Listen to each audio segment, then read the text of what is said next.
The feather headdress that is known as the Penacho, but that very name is quite contested.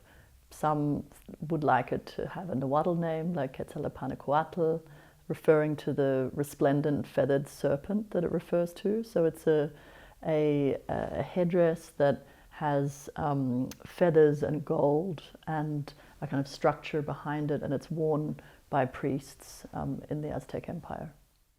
Ist gemacht aus einem ganz besonderen Vogel, der uns super heilig ist. Die ganze Krone besteht aus 400 Federn, 400 von solchen Vögeln. Und ich bin 72 Jahre alt, ich habe eine gewisse Kenntnisse und ich kann noch nicht eine einzige Feder tragen, noch nicht eine darf ich. Und die Krone hat 400. Das bedeutet, es ist super heilig. Richtig übersetzt würde es sein, eine Krone für Götter. It's a really interesting repatriation case because its provenance is unclear. So we know it arrives in an inventory in the Castle Ambras at the end of the 16th century, right, in 1595. But we also know that it's actually transported before then. So sometime in the 40 years before that, so after Cortez's kind of conquest of the Aztec Empire and it arriving in the Ambras, that is a complete grey area. It's a little bit artificial here.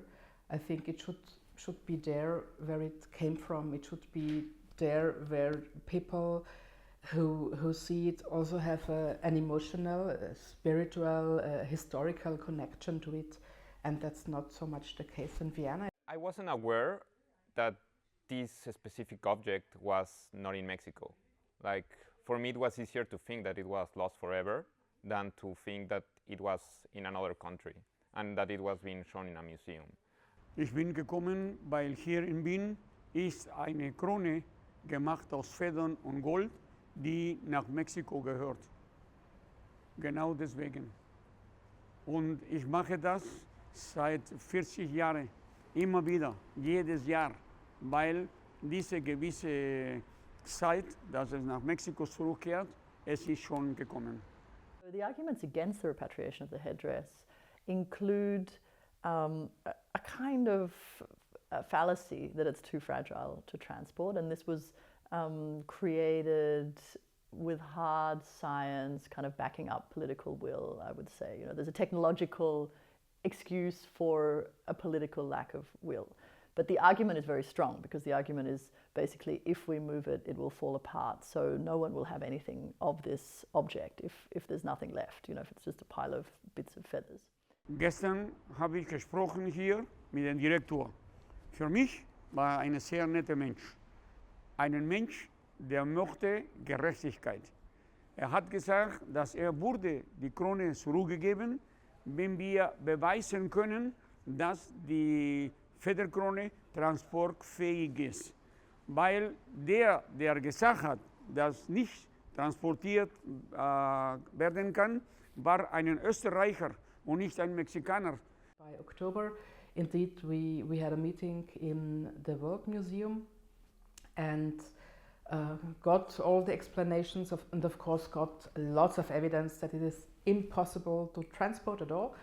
And I'm not an expert on transportation. I'm not an expert on organic materials. I'm not an expert on arts and how you transfer arts. From my point of view, it is still, my motion asks for a new study about the possibility to transport a feather crown without the danger of being destroyed. And as the old expertise we have is more than 10 years old, and we know that techniques and technology is developing, I think it would be a good idea to have a new study on that. And in the World Museum, the experts were saying that there are no new developments at all. And it can be true, it can't be true, I don't know. So now we've tried to find out in Europe and in Northern America whether there are any experts or expertise on transportation of very fragile goods.